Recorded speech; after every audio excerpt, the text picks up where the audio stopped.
And welcome, Camille. Thanks for joining us. So happy to be here. I'm super excited to talk about our conversation today because you've had a lot of experience working with single women and supporting them to create their dream relationship. What do you see as one of the biggest challenges that women face that's kind of blocking them from really fulfilling that dream partnership goal? Great question. Of course, there are many challenges, but the biggest one I really see is that a lot of young driven women have what I call an inner conflict around love and success.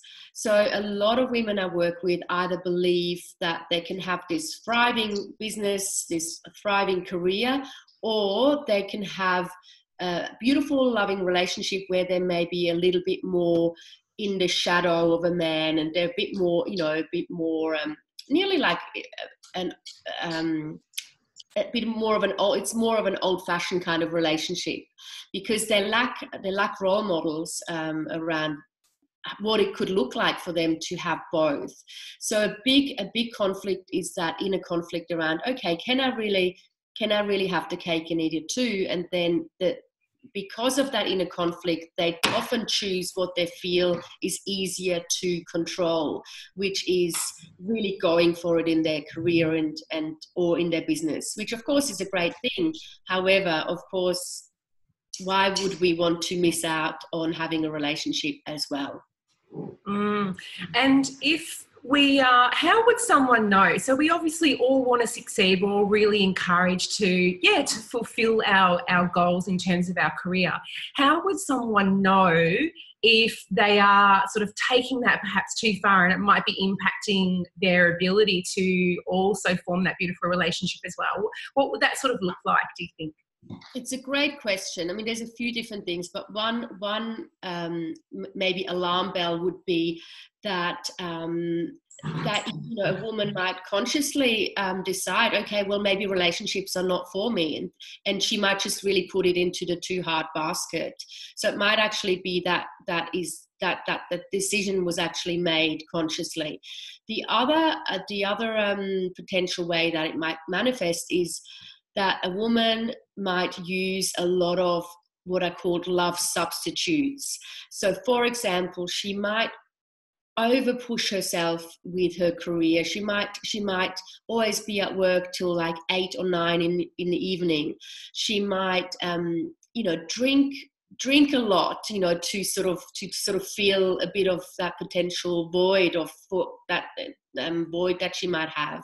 She might use a lot of casual sex for a way to I guess feel like, oh no, I don't really need love. I'm happy just to have some flings. But then underneath, there is still that desire for deep intimacy in a beautiful relationship. So really, one way to look at, if you're listening, to look at your life right now is, okay, do I use maybe some of those love substitutes? Overeating is a classic one, of course. Ice cream, chocolate.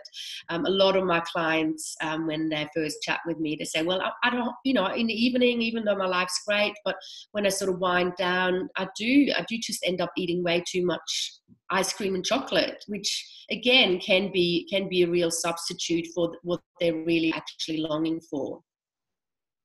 What do you see as some of the self-talk? So if this was potentially a problem for me or for our viewers listening, what would be perhaps the things that we'd be saying to themselves? Would we be saying, what excuses would we be making about not being in a relationship? Would we be saying, I don't have time for a relationship, or I just don't seem to meet any kinds of men? So what would be our internal dialogue that we would perhaps be sort of preventing us from really seeing what the real problem is? Great question. I think one of the big ones, and I hear that a lot from my clients, is I shouldn't need a man. I shouldn't need a relationship. I can do it all by myself. I don't really need a man anymore, which is true in so many ways. Women can now have babies by themselves. They make their own money, but there is a real, the inner chat is very much about like, you're okay. It's okay. You don't need a relationship. Like it's nearly sort of like you're above that because of the perception of a romantic relationship, we often grew up with not great role models. So it's nearly like, well, I've got it all happening. I don't need to compromise, or I don't need to have, I don't need to settle down, or, my life is fabulous. So it's a disconnect from actually wanting it. I would say that's the biggest pattern. Yeah, I can certainly relate to that. I almost sort of got chills when you described that as well. And I think for me, and for a lot of what I noticed for a lot of people, is we're so conditioned from a really early age. We get the pat on the back when we do well at school. Mum and dad say, great, good on you for our achievements. So we're so used to thinking that, like, we are defined by our achievements. Our sense of self-worth is our achievements. And that's why it becomes so important to us. Why is it, do you think, often that it's not until, a later stage, so late 30s or even going into 40s sometimes, that women realise, maybe I did not really focus on the right things?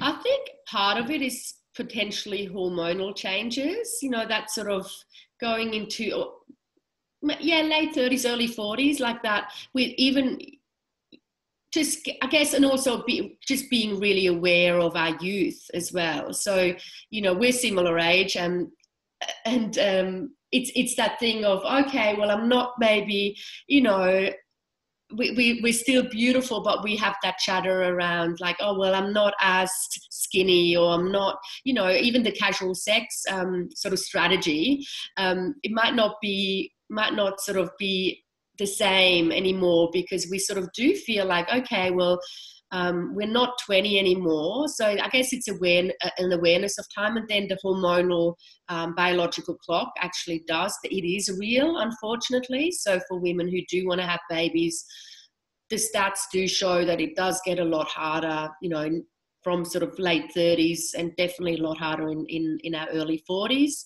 There would be the two main reasons. Yeah, and I can certainly speak for, I know that now there's sort of a growing contingency of women who aren't necessarily focused on having children. And I think one of the challenges that I faced going into my late 30s, and then even turning 40, I wasn't making smart choices about men, because I didn't have that checklist of, he needs to be a good father, he needs to be a good provider, he needs to be a good husband. I didn't feel like it really applied to me. So I ignored all of those red flags and still wasn't looking for, I guess, a person that was going to be a really quality life partner. How do we go about sort of, maybe even 20s or 30s, setting on a right path so we've got this balance right, so we don't end up being 40 in relationships that kind of end after 3 or 6 months, or with the wrong person, or just taking ourselves out of the dating game completely? Again, such a good question. It's a big question.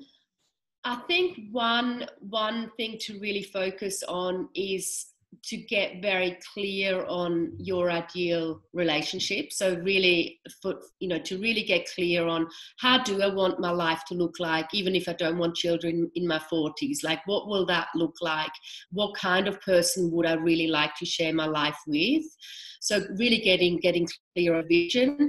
And then maybe if you're currently in your 30s, maybe just having a little bit of a deadline for spending time with men that you really couldn't see yourself with long term.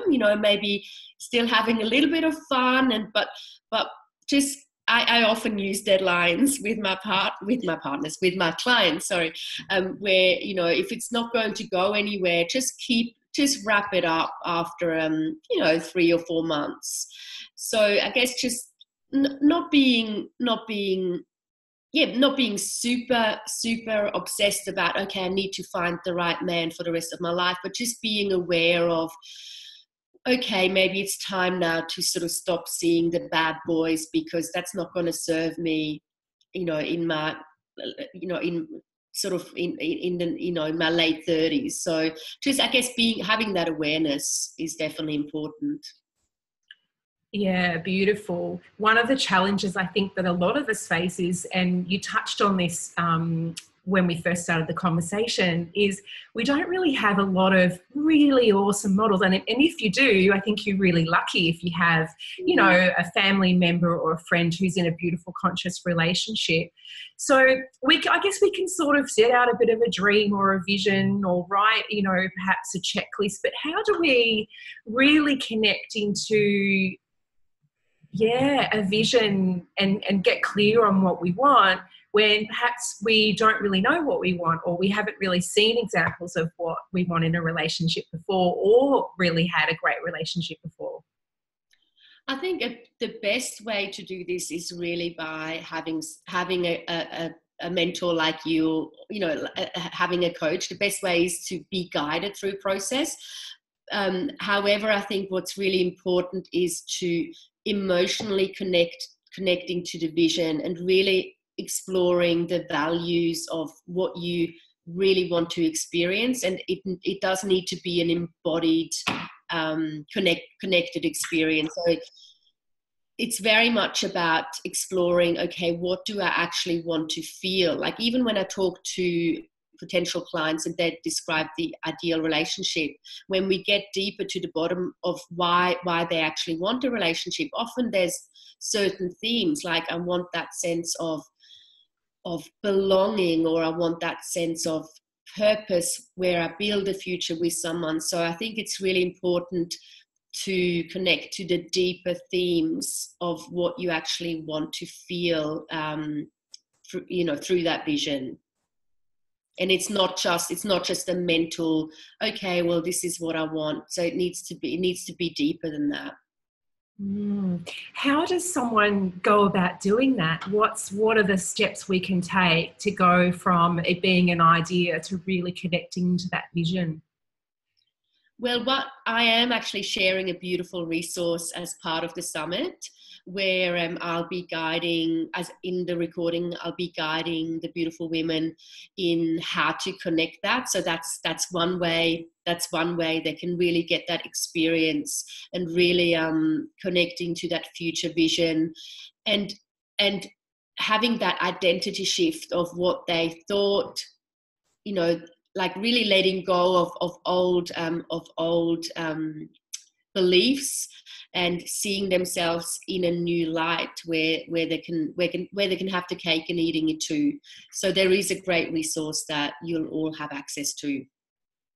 Wonderful. And I guess on a practical sense, when we're talking about not really giving co-creating a relationship the right focus and being, you know, very single-minded in throwing all of our energies into work or any of those other love substitutes that you talked about, in a practical sense, what can we actually do day to day or in our environment that might allow us to sort of open up and be more receptive to love, or get that balance back, do you think? I think just generally being aware of what the love substitutes are, and then just having a real, really trying to let go of one of them, let's say for a couple of weeks.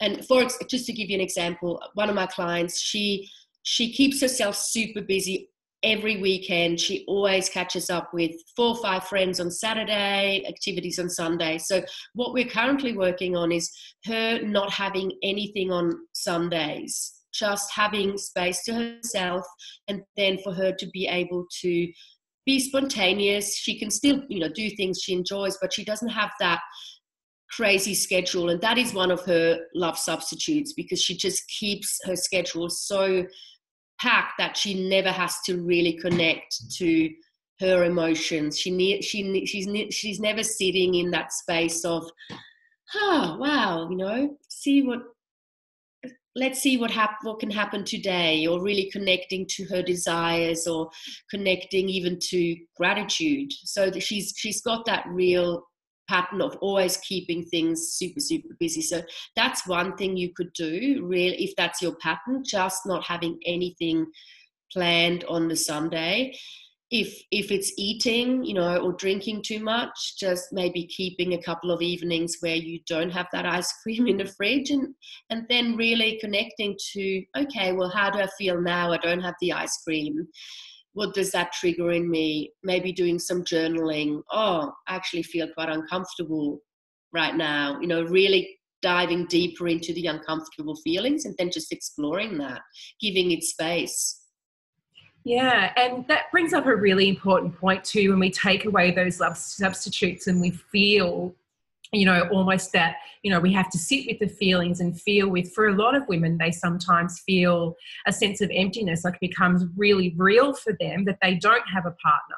And, you know, in the absence of having that partner there and having to sit with that, how does someone sort of deal, you know, is it ideal to really sit with that? How does someone deal with that feeling of taking away the substitutes, and then it becomes so much more obvious that there is that, what they might feel like a void or that absence of that person that they really desire?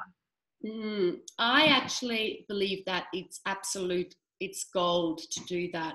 Even though it feels uncomfortable, for us to really go for what we want, or to, you know, for us, more talking from a feminine perspective, for us to attract and receive what we really desire, we really need to be in touch with all of who we are, with the longing and sometimes the pain of it too. So even though it'll feel a bit uncomfortable, maybe even painful, it's crucial that we sit with it. And the more we can be present to the feeling, it won't actually last that long. It can shift really quickly. So don't be scared of it.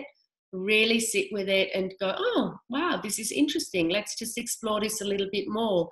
You know, maybe turning some great music on, to, you know, creating a bit of a, you know, it's an exploration rather than like, oh God, there I am. Or Camille said to stop eating ice cream. Well, this is not much fun, you know, just really seeing it as the gateway to actually attracting what you desire on a deeper level. I hope that makes sense.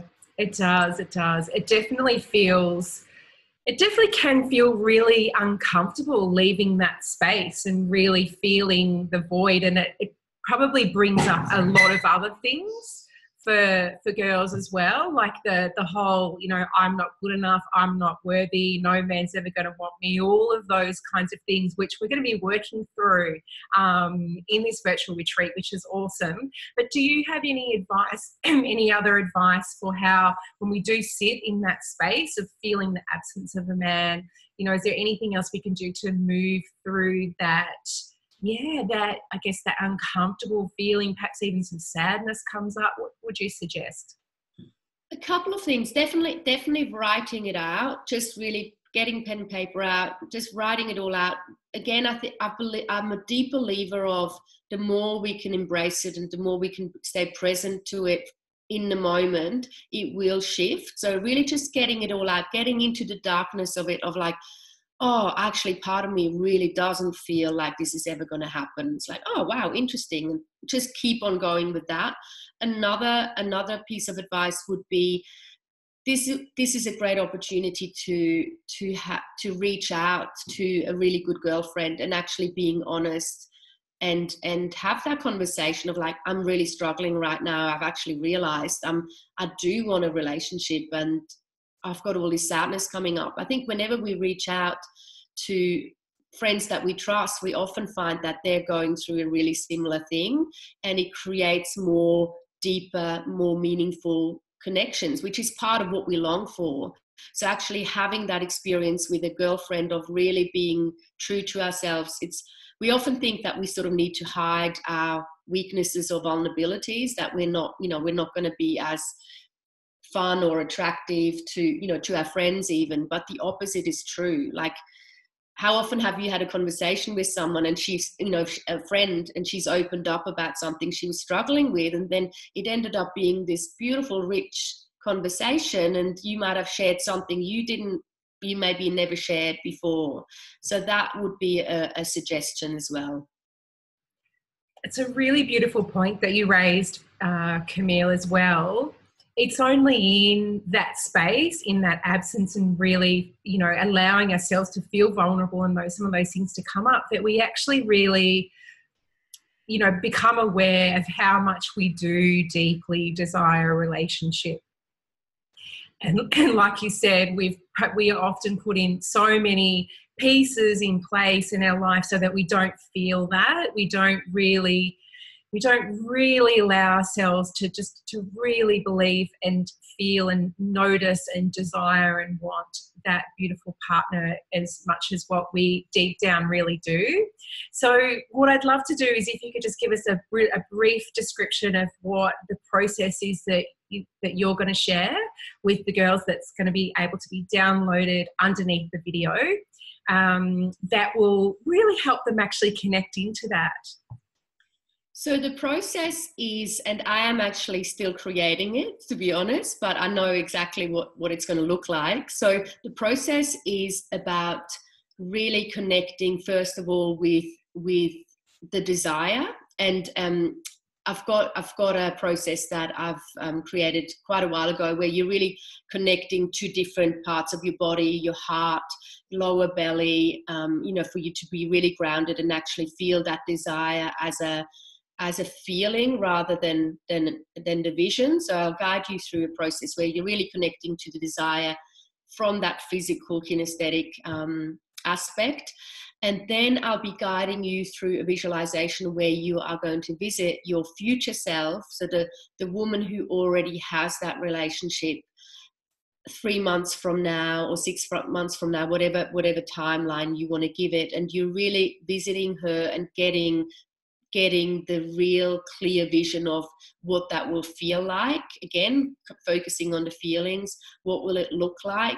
And you'll also then get clear on what did you need to let go of. She will give you, your future self will give you really clear information about what you actually needed to shift, what needed to happen for you to actually have it. And she'll give you some really specific advice. So you're really connecting to that, what I call the higher self, your future self, and you'll get to experience the vision from a really embodied space, which is, it's a beautiful and empowering experience.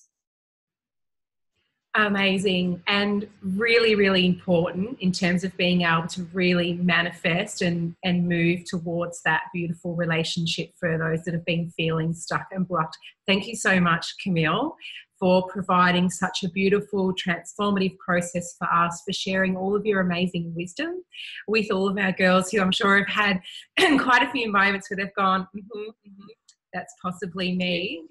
I will make sure that we have all of your social handles linked up, and I would encourage anyone who resonates with this particular topic to reach out and get in touch with Camille, become part of her community and learn more about how you can move through this challenge. So is there anything else you'd like to add, Camille? I think the last thing, just really, life's too short for you to compromise. You can have the cake and eat it too. Really get clear on what you want and then just really allow it to happen. Go for it, receive it, claim it. You can, it's absolutely possible. Beautiful. Thanks for tuning in, everyone, and we'll see you tomorrow on the Love Breakthrough Virtual Retreat. Bye for now.